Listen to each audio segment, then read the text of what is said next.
Hi everyone, this is M.I.I English. Before we get started, don't forget to subscribe to our channel.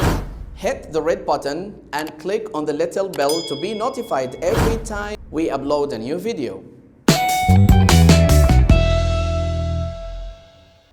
Our video today is about the word water.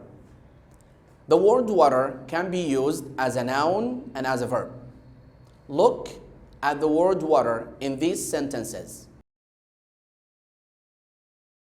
In the first sentence, the word water is a noun.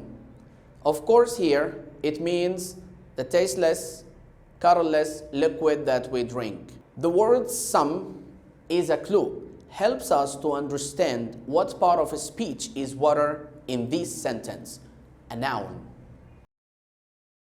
In the second sentence, the word water is a verb. Here, it means to pour water on the plants to help them grow.